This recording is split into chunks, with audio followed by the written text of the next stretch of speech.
எனக்கு தாசை பர்வதம் நீராயின் கண்களை ஏறெடுப்பேன். எனக்கு தாசை பர்வதம் நீராயின் கண்களை ஏறெடுப்பேன்.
எனக்கு ஒத்தாசை வரும் பர்வதங்களுக்கு நேராக என் கண்களை ஏறெடுக்கிறேன். அல்லேலூயா. நிறைய பேர் என்ன நினைச்சு கொண்டிருக்கிறேன்னா, வாய் திறந்து ஆண்டவரை செபித்தால் தான் ஜெபம். அல்லேலூயா. வசனம் சொல்லுகிறபடி அவரை நோக்கி பார்ப்பதும் எதிர்பார்ப்போடு கண்களை ஏறெடுப்பதும் கூட ஜெபம். ஆமென் சொல்லுங்க. சங்கீதக்காரர் 150 சங்கீதங்களை எழுதினாரு. முக்கியமா 3 சங்கீதங்கள் நமக்கு எல்லாருக்கும் தெரியும். 23ஆம் சங்கீதம், சங்கீதம் 91, சங்கீதம் 121. அல்லேலூயா. வேத சமூகத்தில் இருக்க சங்கீதம் என்ன சொல்கிறார் என்றால், எனக்கு ஒத்தாசை வரும் பர்வதங்களுக்கு நேராக என் கண்களை ஏறெடுக்கிறேன். அல்லேலூயா. பர்வதங்கள் என்று சொல்லப்பட்ட பன்மையிலே சொல்லப்பட்டது. பர்வதங்கள். அல்லேலூயா. மலை ஒன்றுதான், தேவன் ஒருவர்தான், பர்வதங்கள் 3. அல்லேலூயா. பிதா, குமார், பரிசுத்தம். பிதா என்ன செய்கிறார் என்றால், நம் மீது அன்பு செலுத்துகிறார். அவர் வல்லமையை ஊற்றுகிறார். அவர் பராக்கிரமம் செய்கிறார். அவர் மகிமையை தருகிறார். ஆமென் சொல்லுங்களேன். இரண்டாவதாக இயேசு கிறிஸ்து என்ன செய்கிறார் என்று பார்க்கும் நேரத்தில், அவர் கிருபையும் இரக்கத்தையும் நமக்கு தருகிறார். அதோடு கூட அவருடைய இரத்தத்தை நமக்காக அவர் சிந்தினார். மூன்றாவதாக இருக்கிற பரிசுத்த ஆவியானவர் என்ன செய்கிறார் என்றால், நம்மை அபிஷேகிக்கிறார். அல்லேலூயா. ஆவியின் வரங்களை கொடுக்கிறார். ஆவியின் கனிகளை கொடுக்கிறார். இந்த ஞாயிற்றுக்கிழமை பரிசுத்த ஆவியினுடைய நிறைவு. அல்லேலூயா. இந்த பெந்தெகோஸ்தே சபைகளிலே கடந்து செல்லும்போது பரிசுத்த ஆவியானவருடைய நாட்களாக இதை முன்குறித்திருக்கிறார். தேவ சமூகத்தில் வந்திருக்கிற சகோதரனே, ஆவியில வேதாகமத்திலே இவ்வாறு எழுதப்பட்டிருக்கிறது, I lift up my eyes to the mountain where does my help come from. அல்லேலூயா. வசனத்தை வாசிக்கிற நேரத்துல நாம் மலை போல சில மனிதர்களை நம்பியிருக்கிறோம் இல்லையா? நம்மளுக்கு தெரிஞ்ச தலைவர் யாரெல்லாம் உருவாக்கிட்டாங்கன்னா, சீஃப் மினிஸ்டர் வந்துட்டாங்கன்னா, அல்லது நமக்கு தேவையான ஒரு பாஸ்டர் வந்துட்டாங்கன்னா, அல்லது நமக்கு முக்கியமான ஒரு அதிகாரி வந்துவிட்டார்கள் என்றால்,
நம்முடைய பண பலத்தை நம்பி கொண்டு இருக்கிறோமா?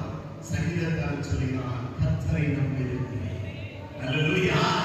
சங்கீதம் 125 அதிகாரம் 1 வசனத்தில் சொல்லியிருக்கிறது. சங்கீதக்காரன் சொல்கிறார் பாருங்க, வாசிக்கலாம். கர்த்தரை நம்புகிறவர்கள் என்றென்றைக்கும் அசையாமல் நிலைத்திருக்கும் சீயோன் பர்வதத்தை போல இருப்பார்கள். அல்லேலூயா. நீங்கள் நான் கர்த்தரை நம்பியிருந்தோம் என்றால் என்றென்றைக்கும் அசைக்கப்படாமல் இருக்கிற சீயோன் பர்வதத்தை போல இருப்போம். கர்த்தரை நம்பி கர்த்தரை நம்பி கொள்ளுங்க.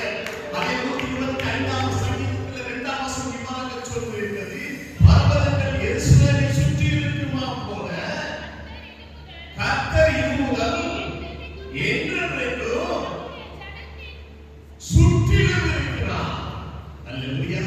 தன்னுடைய ஜனத்தை சுற்றிலும் கர்த்தர் இருக்கிறார். நம்ம கர்த்தருடைய கரத்துக்குள்ளே அடங்கி இருக்கும்போது கர்த்தர் நம்மை எடுத்து பயன்படுத்துவார். ஆமென். இந்த நாட்களில் கர்த்தருடைய ஒத்தாசை இந்த நாளில் உங்களுக்கு வரும். மறுபடியும் வசனத்தை வாசிக்கலாம். சங்கீதம் 121 சங்கீதம் 1 வசனத்தை வாசிக்கிறேன்.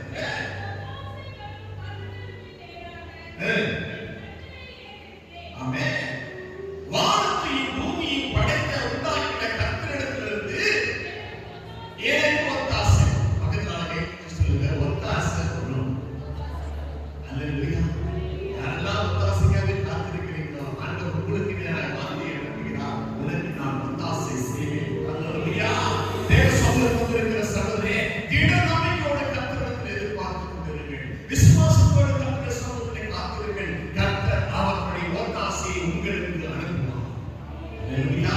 உன் பிள்ளையுடைய படிப்பு காலத்துல யாருமே உதவி செய்யறதுக்கு, யாருமே ரெக்கமெண்ட் பண்றதுக்கு யாருமே இல்லை. யாரு செய்ய போறாங்க தெரியல.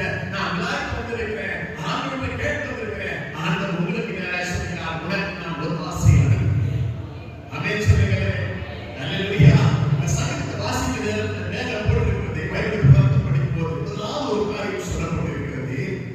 121 சங்கீதம் போட்டு அக்கீழே என்ன போட்டிருக்கு? என்னது? ஆரோகண சங்கீதம் என்று சொல்லப்பட்டிருக்கு. ஆரோகண சங்கீதம் என்றால் சரிகம அப்படியே உயர்ந்து கொண்டே போகிறார்கள். அல்லேலூயா. வேத வல்லுநர்கள் என்ன சொல்லுகிறார்கள் என்றால், ஒலியோ மலையில் உள்ள எருசலேம் தேவாலயத்திற்கு ஏறி செல்லும் போது தாவீது இந்த பாடலை பாடிக்கொண்டே சென்றிருக்கக்கூடும் என்று சொல்லுகிறார். அல்லேலூயா. அதுக்கு தான் என்ன சொல்றாங்க, ஒலியோ மலையில் உள்ள கர்த்தரின் ஆலயத்தை அவர் பார்க்கிறார். அது ஒரு சங்கீதம். முதலாவது சரி. அல்லேலூயா. இரண்டாவது ஸ்டாண்ட் அவர் போறாரு. என்ன ஸ்டாண்ட் போறாரா? ஆலயத்துக்கு மேலே வானத்தையும் பூமியையும் உண்டாக்கின கர்த்தரை பார்க்கிறார். அல்லேலூயா சொல்லுங்களே. சங்கீதம் 42 வாசிக்கிற நேரத்தில், முன்னே நான் பண்டிகையை ஆசரிக்கிற ஜனங்களோடு கூட நடந்து கூட்டத்தில் படிப்பும் புதியமான சத்தத்தோடு தேவாலயத்திற்கு போய் வருவேனே. இவர்களை நான் நினைக்கும் போது என் உள்ளம் எனக்குள்ளே உருகுகிறது. தேவ சமூகத்திற்கு சகோதர சகோதரியே, ஒவ்வொரு நாளும் நீங்கள் நானும் மலை ஏறுகிற அனுபவத்துக்குள்ளே வர வேண்டும். 14 ஏற்று சொல்லுங்க, மலை ஏறும் அனுபவம். என்ன ஒரு மாதிரி பார்க்குறீங்க? அல்லேலூயா. ஜெப ஜீவியத்திலே ஆண்டவரை பார்த்து சொல்றார், நீ மலை ஏறி வரணும். போன வருஷத்துல நீ உட்கார்ந்து ஜெப ஜீவியத்தை காட்டிலும், பரிசுத்தத்தை காட்டிலும், கர்த்தரோடு செலவழிக்கிற நேரத்தை காட்டிலும் நீ மலை ஏறி வரணும். அல்லேலூயா. நீங்கள் நான் சொல்லுவது படிக்கட்டு ஏறி வரதுக்கு உங்களுக்கு மூச்சு கொடுக்குது. எங்க மலை ஏறி வருது? அல்லேலூயா. எங்க சமூகத்தில் வந்திருக்க சகோதரி சகோதரியே, ஆனால் வசனம் சொல்லியிருக்கு பாருங்க, சோதோமிலிருந்து வெளியே வந்த லோத்துவை பார்த்து கர்த்தர் என்ன சொல்கிறார் பாருங்க. ஆதியாகமம் 19 அதிகாரம் 17 வசனத்தை வாசிக்கிறோம். ஆதியாகமம் 19:17. அவர்களை வெளியே கொண்டு போய்விட்ட பின்பு உன் ஜீவன் தப்ப ஓடிப்போ, பின்னிட்டு பாராதே, இந்த சமூகம் எங்கும் இல்லாதே, நீ அழியாதவனுக்கு மலைக்கு ஓடிப்போ. அல்லேலூயா. ஆண்டவர் உங்களை என்னை பார்த்து சொல்லிருக்கிற காரியம், நீங்க நிற்காத, நீ மலைக்கு ஓடிப்போ. எந்த மலைக்கு போகணும்? திருவண்ணாமலைக்கு போகணுமா? சபரிமலைக்கு போகணுமா? அல்லேலூயா. வசனத்தை வாசி ஜெபமலைக்கு வர வேண்டும். கரங்களை தட்டுகின்ற மையம் நாங்கள் கடைசி நாட்களில் அமர்ந்திருக்கிறோம். நீங்கள் நானும் ஜெபமலைக்கு வர வேண்டும் என்று தேவன் விரும்புகிறார். அல்லேலூயா. தேவ சமூகத்தில் வந்திருக்கிற சகோதரனே, மலை ஏற வேண்டும் என்றால் நல்லா போட்டு மலை ஏற முடியுமா? நல்ல வெயிட்டான பாத்திரத்தை போக முடியுமா? என்ன வசனம் சொல்லியிருக்கு? வசனத்தை வாசிக்கலாமே. எடுத்து வாசிக்கிற நேரத்தில் பிலிப்பியரின் புத்தகம் 3ஆம் அதிகாரம் 13ஆம் வசனத்தையும் 14ஆம் வசனத்தை வாசிக்கலாம். பிலிப்பியர் 3:13-14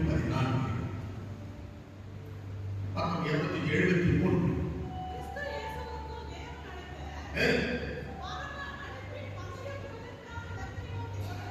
ஆமென். ஆமென்.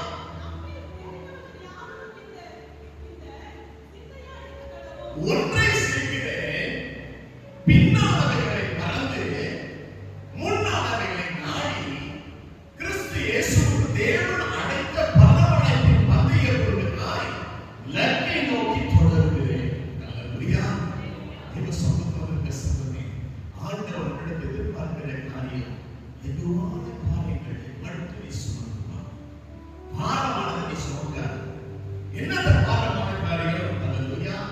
யோசேப்பு வாழ்க்கையை பார்க்கிறதுல 110 வயசு வரை உங்களோட நல்ல பலத்தோடு இருந்தார். நீங்கள் நான் ஆண்டவரை உழைத்து செய்ய பலத்தோடு இருக்க வேண்டும் என்றால் வசனம் சொல்லியிருக்கிறது, மற்றவர்கள் பேசின வார்த்தைகளை நீங்கள் நானும் மறக்க வேண்டும்.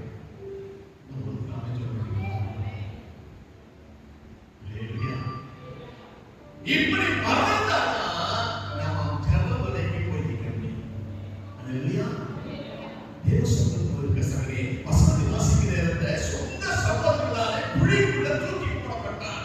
அடுத்த காரியம் சொல்லப்பட்டிருக்கிறது, மீதியானவர் கைகளில் 20 வெள்ளி காசுக்காக விற்கப்பட்டார். அடுத்த காரியம் சொல்லப்பட்டிருக்கிறது, போத்திபார் வீட்டிலே அவன் அந்த அநியாயமாக குற்றம் சாட்டப்பட்டார்.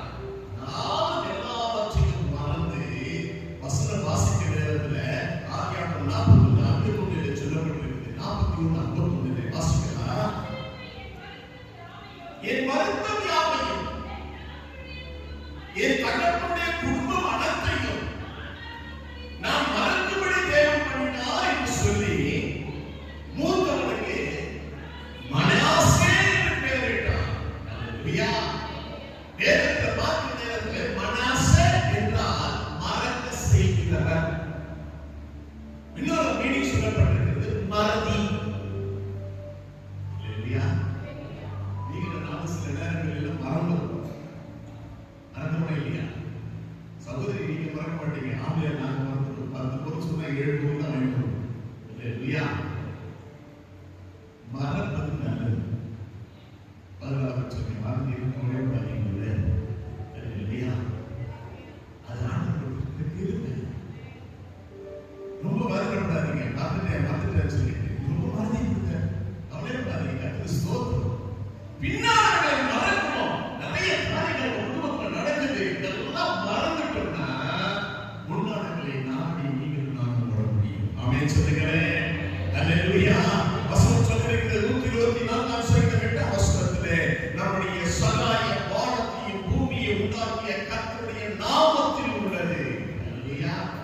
முதலாவது காரியம் உங்களுக்கு ஒத்தாசை வரும். இரண்டாவது காரியமாக என்ன வருமா? பிரகாசம். சங்கீதம் 34:5. சங்கீதம் 34:5. அவர்களை நோக்கி பார்த்து பிரகாசம் அடைந்தார்கள், அவர்கள் முகமே வெட்கப்படவில்லை. வழியில் என்ன எழுதப்பட்டிருக்கிறார்? தேவனுடைய பிரகாசம் அவருடைய முகத்திலே பாய்ந்தது. நம்ம முகத்தில் பிரகாசம் இருக்குதா இல்லையா? வேற கம்பெனி கூடதான் தெரியும். அல்லேலூயா. தேவ சமூகத்திற்கு சல்லமே ஆண்டவர் உங்களை பார்த்து இந்த வார்த்தை சொல்லுகிறார், முகத்தில் ஒரு பிரகாசத்தை நான் தருவேன். ஆமென் சொல்லுங்களேன். யோசனை என்ன சொல்றாரு பாருங்க. 1ஆம் அதிகாரம் 9ஆம் வசனத்திலே, நான் உனக்கு கட்டளையிடவில்லை, பணம் கொண்டு திடமனதாயிரு, திகையாதே, கலங்காதே, நீ போகும் இடமெல்லாம் தேவனாகிய கர்த்தர் உன்னோடு இருக்கிறார் என்று சொன்னார். அல்லேலூயா. தேவ சமூகத்தில் வந்திருக்கிற சந்தனே, இந்த வாரத்திலே கர்த்தருடைய கரம் உங்களோடு கூட இருக்கிறது. ஆமென். அல்லேலூயா. வாசிக்கலாம். 2 நாளாகமம் 6ஆம் அதிகாரம் 40ஆம்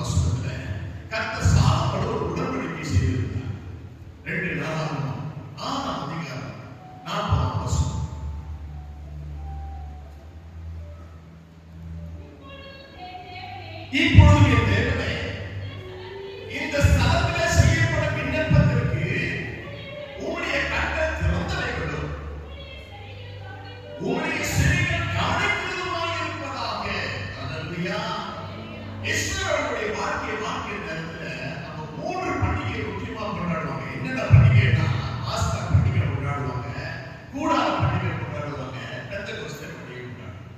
வருஷத்துல 3 முறை எப்படியாவது இஸ்ரவேல் தேசத்தில் இருக்கிற ஜனங்கள் ஆலயத்துக்கு வந்துடுவாங்க.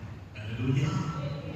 நம்மோடு கிறிஸ்துவ மார்க்கத்தில் நிறைய சகோதரர்கள் கிறிஸ்துமஸ் வருவாங்க, நியூ இயர் வருவாங்க, ஈஸ்டர் வருவாங்க.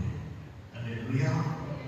இந்த காரியத்தை பார்க்க நேரத்தில் தேவ சமூகத்தில் இருக்கிற சங்கீதக்காரன் சொல்லுகிறார் பாருங்க, சங்கீதம் 24:7, வாசல்களே உங்கள் தலைகளை உயர்த்துங்கள், அனாதி கதவுகளை உயருங்கள், மகிமையின் ராஜா உட்பிரவேசிப்பார்.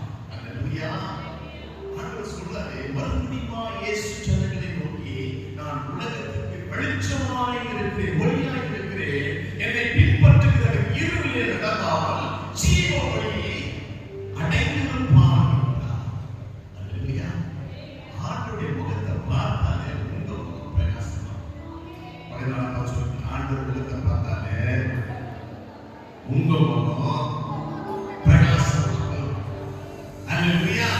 மூன்றாவது என்ன வருமா, உங்களுக்கு எனக்கு ரட்சிப்பு வரும். ஆமென். எடுத்து வாசிக்கலாம். ஏசாயா 45:22. ஏசாயா 45:22. என்னை நோக்கி பாருங்கள், அப்பொழுது ரட்சிக்கப்படுவீர்கள். நானே தேவன், வேறு ஒருவரும் இல்லை. ஆண்டவரை பார்த்து சொன்னார், நோக்கி பாருங்கள். யாரை நோக்கி பார்க்கணும்? கர்த்தரை நோக்கி பாருங்கள். ஆண்டவரை நோக்கி பார்க்கும் பொழுது இன்னொரு காரியம் சொல்லப்பட்டிருக்கிறது, கண்களை ஏறெடுக்கும் பொழுது அவருடைய கரத்தில் இருந்து உங்களுக்கு எனக்கு ஒத்தாசை. அல்லேலூயா. ஆண்டவரை நான் பார்க்க மாட்டேன், ஆண்டவர் எனக்கு கொடுக்க வேண்டியதை கொடுக்கிறார் நாம் எதிர்பார்த்திருக்கிறோம் என்றால் ஏமாறப்படுவது நம்மளாக இருக்கும். அல்லேலூயா. தேவ சமூகத்தில் வந்திருக்கிற சந்தேசம், ஒரு 14 வயதுல ஒரு சிறிய பிள்ளை, தகப்பன் இல்லை, தாய் தான் பிள்ளையை வளர்த்து கொண்டு இருக்கிறார். திடீரென்று பார்த்த நேரத்தில் அந்த தாய் மறித்து போகிறார். இந்த பிள்ளையை கோடி பண்ணிட்டு யாரும் இல்லை, எல்லாரும் அடக்காதவங்க வந்தாங்க. எல்லாரும் சொன்னாங்க, அனாதை ஆயிடுச்சு, யாரும் கூட போது ஒருத்தர் இல்லையே, யார் அந்த பிள்ளையை காப்பாற்றுவார்கள்? அங்கிருந்து ஒரு ஊழியக்காரர் பார்த்தார். அந்த பிள்ளை அந்த கல்லையில அந்த தாயை புதைச்சு விட்டு அந்த கல்லை மேல மூடப்பட்டிருக்கிறது. அது என்ன சொல்லி குளிப்பு வச்சிருக்கிறாங்க, அதை எங்கே பார்த்து கொண்டு இருக்கிறோம். அப்பதான் அந்த ஊழியக்காரர் அவனை பார்த்து சொன்னார், மகனே, உன் தாயை கல்லறையை பார்த்து கொண்டு இருந்தாய்தா, இந்த துக்கத்திலிருந்து நீ வெளியே நீ செய்ய வேண்டியது ஒன்றே ஒன்று, உன்னை கவனிக்கிறவர் இயேசு கிறிஸ்து, அவருடைய முகத்தை பார், உன் தலையை உயர்த்தி அவரை பார், அவருடைய முகத்தை பார்க்கும் பொழுது கர்த்தரை உயர்த்துவார். அல்லேலூயா. என் சமூகத்தில் வந்திருக்கிற சகோதரனே, சகோதரி, ரட்சிப்பை இலவசமாய் கர்த்தர் உங்களுக்கு எனக்கு கொடுக்கிறார். அவரை சொந்த ரட்சகராக ஏற்றுக்கொண்ட பிள்ளைகள் ஆண்டவர் ஒருபோதும் கைவிடவே மாட்டார். சங்கீதம் சொல்லியிருக்கிறது 23ஆம் சங்கீதத்துல 2ஆம் வசனத்தில் சொல்லப்பட்டிருக்கிறது, இதோ வேலைக்காரரின் கண்கள் எஜமானின் கையை நோக்கி இருக்குமா போல. வேலைக்காரியின் கண்கள் தன் எஜமானின் கையை நோக்கி இருக்குமா போலவும் எங்கள் தேவனாகிய கர்த்தர் எங்களுக்கு இரக்கம் செய்வதையும் எங்கள் கண்கள் அவரையே நோக்கி இருக்கிறது. அல்லேலூயா. ஆண்டவர் உங்களுக்கு எனக்கு இலவசமாய் ரட்சிப்பை கொடுத்து ரட்சிக்கப்பட்ட அல்லேலூயா. தேவ சமூகத்தில் சகோதரனே, சகோதரியே, 4வது காரியமாய் ஆண்டவர் என்ன கொடுப்பாரா? இந்த மாதத்தில் உங்களுக்கு ஜெயத்தை கொடுப்பார். விசுவாசிக்கிறவர்கள் பெற்றுக்கொள்ளுங்கள். எந்த காரியத்தில் நீங்கள் ஜெய வேண்டும் என்று நீங்கள் ஜெபித்துக் கொண்டிருக்கிறீர்களோ அந்த காரியத்தை கர்த்தர் ஜெயத்தை கொடுக்கும். எடுத்து வாசிக்கலாம். 2 நாளாகவும் 20ஆம் அதிகாரம் 12ஆம் வசனத்துல யோசேப்புக்கு விரோதமாய் எழுப்புகிற எல்லா ராஜாக்களுக்கும் முன்பாக வாசிக்கலாம். 2 நாளாகவும் எங்கள் தேவனே மாட்டீரோ? ஆமென்.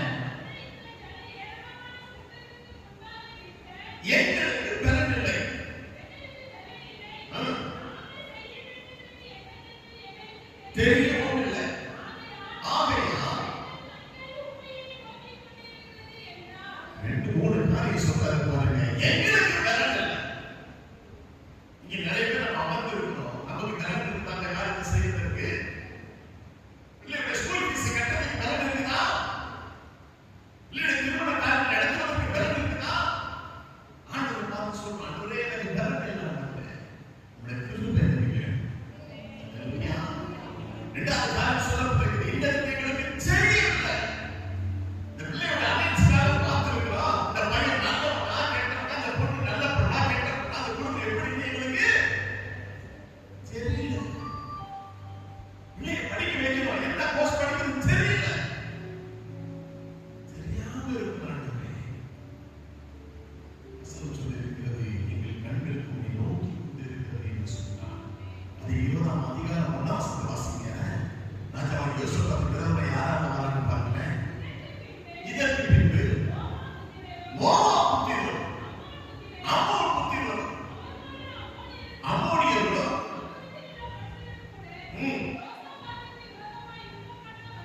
யுத்தம் பண்ண வந்தார்கள்.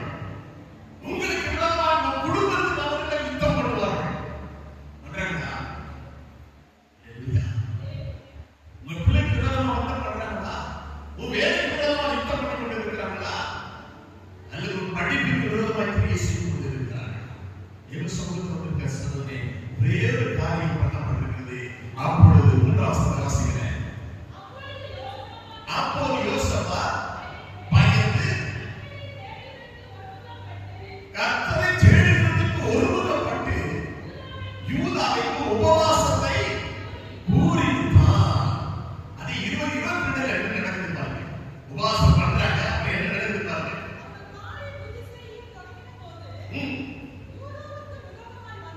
யூதாவுக்கு விரோதமாய் வந்து பரிவிருந்த அம்மோன் புத்திரரையும் மோவாபியரையும்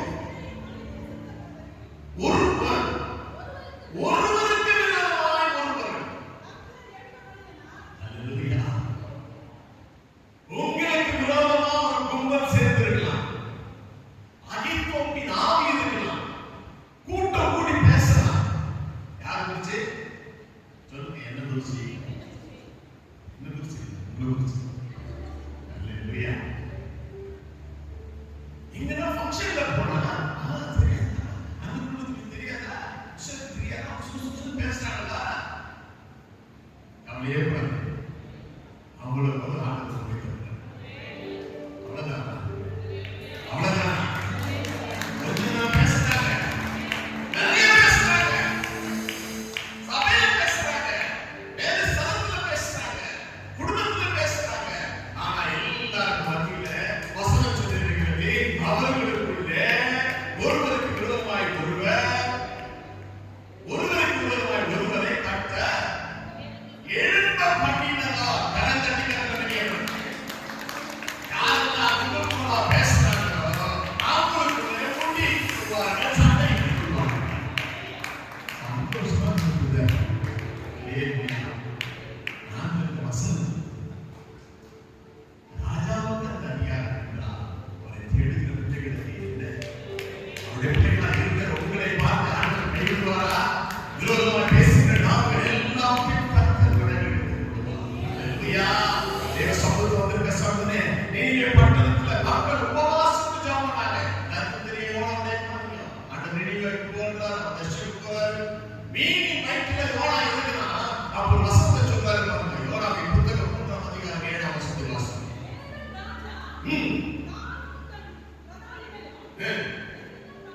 ஆமென். ஆடுகளும் ஒன்றும் ருசி பாராதற்கவும் மேயாமலும் தண்ணீர் குடியாமலும் இருக்கவும். ராஜா சொல்றா, தேசம் முழுவதும் எப்படி இருக்கணும்? full fasting.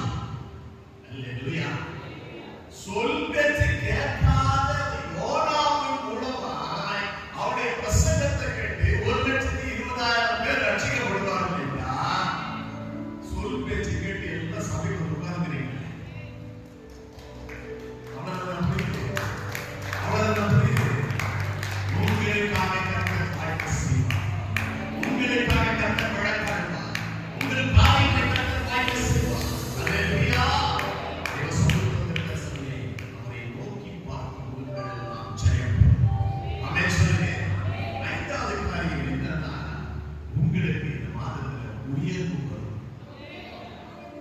யாரெல்லாம் விசுவாசிக்கிறீங்களோ அவங்களுக்கு அந்த வார்த்தை ஆண்டவரை எனக்கு உயர்வு வேணும். இல்ல ஆண்டவரை நான் கொண்டு செல்ல குதிரை ஓட்டின்னு சொன்னா அதுக்கு நான் ஒன்றும் பண்ண முடியும். ஆண்டவர் அந்த பிள்ளைகளுக்கு திறந்த வெளியே வைத்திருக்கிறார். விசாலமான வழியை வைத்திருக்கிறார். அதை சுதந்திரிக்க வேண்டியது உங்களுடைய என்னுடைய கடமையாக இருக்கிறது. ஏலியா வசனம் வாசிக்கிற இடத்துல வாசிக்க சங்கீதம் 23ஆம் சங்கீதம் 1ஆம் வசனம் வாசிக்கிற இடத்துல பரலோகத்தில் வாசமாய் இருக்கிறவரே உம்மிடத்தில் என் கண்களை ஏறெடுக்கிறேன் என்று சங்கீதக்காரன் சொல்கிறார். அல்லேலூயா. ஆண்டவர் அவனை ஆடுகளை வைத்துக் கொண்டிருந்த தாவீதை ராஜாவாக உயர்த்தினார். என்னவா இருந்தான்? ஆடுகளை வைத்துக் கொண்டிருந்த மேய்ப்பனாய் அவனை ராஜாவாக உயர்த்தின கருத்து அதே தேவன் தான் நீங்கள் நான் ஆராதிக்கிறோம். உங்களை என்னையும் உயர்த்துவார். அல்லேலூயா. பூமியிலிருந்து கர்த்தர் உங்களை என்னையும் தூக்கி எடுத்தது. விசுவாசிக்கிற நாமே சொல்லுகிறேன். அல்லேலூயா. ஆண்டவர் தாவீதை ராஜாவாக உயர்த்தினாரே. ஆண்டவருக்கு பிரியமானதை நீங்கள் நான் செய்யும்போது கர்த்தர் உங்களை என்னையும் உயர்த்துவார். ஆமென் சொல்லுங்க. நீங்க சொல்லலாம் எங்க இருந்தது ஒரு ஜாலியாக நான் வாழ சொல்லுது. அவனுக்குரிய ஜீவிதத்துல வந்து உபவாசம் போட்டு ஜெபம் பண்ணிட்டு போற வீட்டுக்கு போனா எல்லாம் டுமியிலே. அல்லேலூயா. தேவசமூகத்தோடு பேசுறவங்க போராட்டங்கள் உண்டு, நிந்தைகள் உண்டு, அவமானங்கள் உண்டு, பிரச்சனைகள் உண்டு. எல்லாவற்றையும் கர்த்தருடைய சமூகத்தில் வைக்கும்போது கர்த்தர் உங்களுக்காக வழங்குவார். உங்களை உயர்த்துவார். அல்லேலூயா. நீங்கள் நானும் குடியிருக்கலாம் ஆடல் இல்லாமல் இருப்பதற்காக கர்த்தர் அழைக்கவில்லை. ஆமென் சொல்லுங்களேன். இந்த காரியத்தில் தேவ சமூகத்தில் வந்திருக்க சகோதரனே சகோதரியே கர்த்தருடைய வசனம் சொல்லியிருக்கிறது.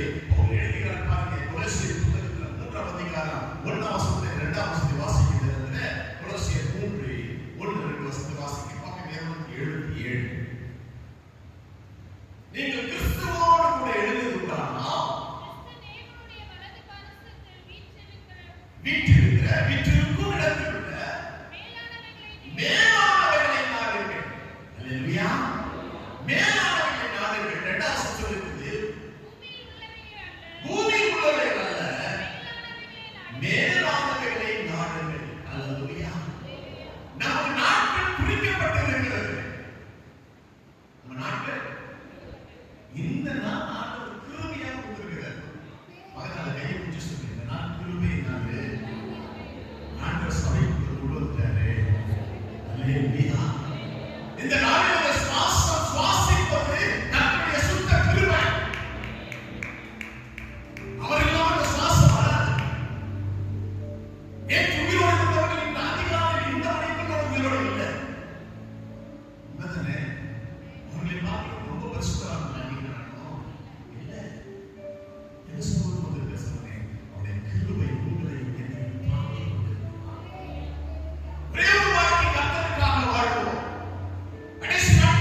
ஆமென் சொல்லுங்களேன்.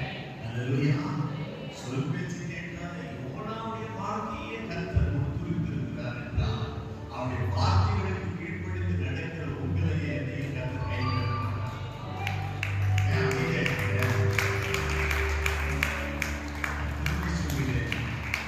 நான்கு வசனத்துக்கு கீழ்ப்படிந்து நம்மளையே ஆண்டவர் பாதுகாப்பார்.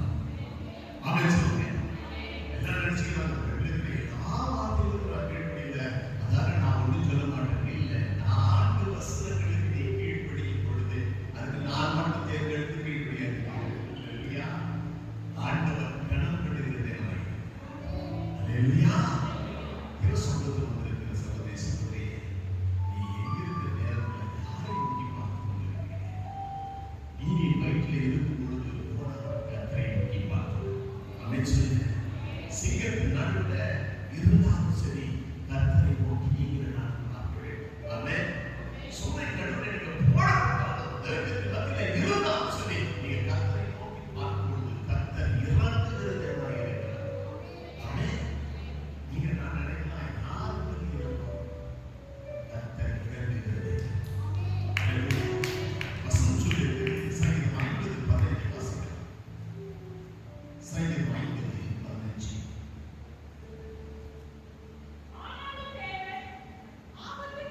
ஆபத்து காலத்தில் என்னை நோக்கி கூப்பிடு, நான் உன்னை விடுவிப்பேன், நீ என்னை மகிமைப்படு. நிறைய நேரங்களில் ஆண்டவரை நோக்கி கூப்பிட்டுருக்கோம். கூப்பிடுமா இல்லையா? ஆபத்து நேரத்தில் கூப்பிட்டு, முக்கியமா கொரோனா நேரத்தில் ஒவ்வொரு நாளும் சொல்லி ஜெபம், ஆண்டவரே நாங்கள் சாதாரண பிழைத்திருந்து எவ்வளவு நாங்கள் செய்வோம். சொந்தமா இல்லையா? சொல்லணும். மரித்து போனவரை காட்டிலும் நம்ம பரிசுத்தமாக கிடையாது. ஆனால் நம்முடைய நாளில் சொல்லணும் இருக்கிறார். ஆமென் சொல்லுங்க. பக்கத்து வீட்டுக்காரனுக்கு கொரோனா வந்திருக்குது, நம்ம வீட்டு வாசல்ல சொல்ல மாட்டீங்களா? சொல்லலன்னா அடுத்தது ஏதோ ஒன்று வருத்தம். இருக்கிற சந்தமே இந்த வசனம் சொல்லி இருக்கிறது. ஆபத்து நேரத்தில் என்னை நோக்கி கூப்பிடு. நீங்க நான் ஆபத்து யாரை நோக்கி கூப்பிடுறோம்? இங்கே சம்பள அதிகாரியை கூப்பிடுறோமா? உங்க அப்பாவை கூப்பிடுறீங்களா? அம்மாவை கூப்பிடுறீங்களா? உங்க மாமா மச்சானை கூப்பிடுறீங்களா? நான் வசனம் சொல்லி இருக்கிறது கர்த்தரை நோக்கி கூப்பிட. அல்லேலூயா. வசனத்தின்படி வாசிக்கிற நேரத்தில் அவர் உன்னை விடுவிப்பார். நீங்க ஆபத்தின் பாதையில் நடந்து கொண்டிருக்கலாம் சகோதரனே. இந்த பெருமையும் அவ்வளவுதான், நீ முடிஞ்சு போச்சு, இதுக்கு ட்ரீட்மெண்டே இல்லை. நீ என்ன சொல்றது? மறிக்கு வரைக்கும் இந்த வியாதியோடு இருக்க வேண்டும் என்று சொல்லியிருக்கிறார் டாக்டர்ஸ். அல்லேலூயா. ஆராதிக்கிற தேவனாலே கூடாத காரியம் ஒன்றும் இல்லை. அவராலே ஒரு நிமிஷத்துல ஒரு வியாதியை நீக்கி போட முடியும். சகோதரி சொன்னாங்க ஸ்டேஜ் 4 கேன்சர் வந்து நீங்க ஃபெலோஷிப்ல ஸ்டேஜ் 4 டாக்டர் சொல்லிட்டாங்க ஒண்ணே பண்ண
சுயநலத்தினால் நாம் இங்கு அமர்ந்திருக்கவில்லை. நான் திரும்பி சொல்கிறேன், கர்த்தருடைய கிருபையினாலே நாம் ஜெபம் கர்த்தர் நமக்கு குடும்பத்தை கொடுத்திருக்கிறார், கர்த்தர் நாம் பிள்ளையை கொடுத்திருக்கிறார், கர்த்தர் நாம் வேலையை கொடுத்திருக்கிறார், கர்த்தர் நாம் ஆசீர்வாதத்தை கொடுத்திருக்கிறார். ஹல்லேலூயா.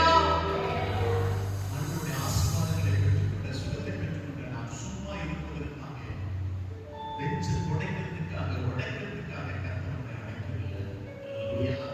கர்த்தருக்காக எழுந்து ஆசீர்வாதங்கள் ஆண்டு வசனம் சொல்லியிருக்கிறபடி நாம் ஈரான் வரணும். வாசிக்கலாம். எரேமியாவின் புத்தகம் 33ஆம் அதிகாரம் 3ஆம் வசனத்தில் சொல்லப்பட்டிருக்கிறது, இதை நோக்கி கூப்பிடு, அப்பொழுது நான் உனக்கு உத்தரவு கொடுத்து, நீ அறியாததும் உனக்கு எட்டாததுமான பெரிய காரியங்களை உனக்கு அறிவிப்பேன். நீங்கள் நான் பார்த்திருக்க மாட்டோம், இது ஒரு சுத்தி இருக்க மாட்டோம், இது நடக்கும் நாம் நினைச்சோட பார்த்திருக்க மாட்டோங்க. நான் திரும்பி சொல்லுகிறேன், அனுபவத்தில் சொல்லுகிறேன், அவர் செய்கிற காரியம் பயங்கரமாக இருக்கும். அதனால் கைவிட்டு சொல்லுகிறேன், அவர் செய்கிற காரியம் பயங்கரமாக இருக்கும். வேதவசனம் சொல்லியிருக்கிறது, நீ அறியாதது உனக்கு எட்டாததுமான பெரிய காரியங்களை உனக்கு அறிவிப்பேன். ஆராதிக்கிற தேவன் நாலேஜ்ல என்ன சொல்றது, அவரை மிஞ்சி ஒண்ணுமே நடக்காது. ஞானத்தில் சிறந்தவர், அழகில சிறந்தவர், அவர் பரிசுத்தர், அவர் உண்மை உள்ளவர். சொல்லிட்டு நான் தெரியாம சொல்லிட்டு இதுவரை நான் எது சொல்லவே இல்லை. சொன்னதை செய்வார், செய்யறதை சொல்லுவார். அதை விசுவாசிக்கிறேன்.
சொன்னது செஞ்சமா?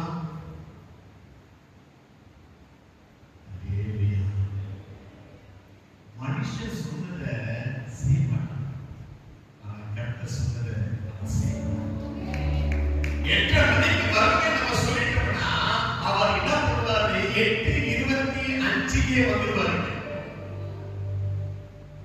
எப்படி வருவாரு? 8:25 வந்துருவாரு. நீங்க சொல்லி பாருங்க, 5 மணிக்கு காலேஜ் ஜாப் பண்ணுன்னு சொல்லி பாருங்க. நான் 9:30 ரெடியா வந்தா அப்படின்னு சொல்லுங்க. நாம தான் திடீர்னு சாணரை கண்டல செய்யணும், அவங்க கண்டல கொஞ்சம் அசைச்சு தூக்கி காட்டுறது. அவர் இருந்தால் பரவாயில்ல சொல்றேன். இந்த நாட்களில் கர்த்தர் உங்களுக்கு எனக்கு இரக்கத்தை கொடுப்பாங்க. ஆமென், அல்லேலூயா. முதலாவது காரியம் உங்களுக்கு மாதத்தில் ஒத்தாசை வரும், இரண்டாவது காரியம் உங்களுடைய வாழ்க்கையில் பிரகாசம் வரும், மூன்றாவது காரியம் ரட்சிப்பு வரும், ஆண்டவர் நான்காவது காரியமாய் ஜெயத்தை தருவார், ஜெயம் வரும், உயிர்ப்பு வரும், ஐந்தாவது காரியம், ஆறாவது காரியம் ஆண்டவர் உங்களுக்கு இரக்கத்தை தருவார். இரக்கம் நன்றி உயர்ந்து சொல்வதில்லை. ஆண்டவரே உங்களுக்கு நன்றி செலுத்துகிறோம். இதை கேட்டு சத்தியத்தின் பிடித்தவர்களே, நீங்கள் ஒத்தாசை வரும் பர்வதங்களுக்கு எதிராக கண்களை ஏறெடுக்கிறேன் என்று சங்கீதக்காரன் சொன்னது போல, ஆண்டவரே உங்களை நோக்கி பார்க்கிறோம். எங்கள் கண்களை நாங்கள் ஏறெடுக்கிறவர்கள், வானத்தையும் பூமியையும் படைத்தவர் நீர். ஆண்டவரே உம்முடைய கரத்திலிருந்து எங்களுக்கு ஒத்தாசை நாங்கள் விசுவாசிக்கிறோம். ஆனந்தமான ஆசீர்வாதங்களை நாங்கள் சுதந்திரத்திற்கு இயேசுவின் நாமத்தில் ஜெபிக்கிறோம்.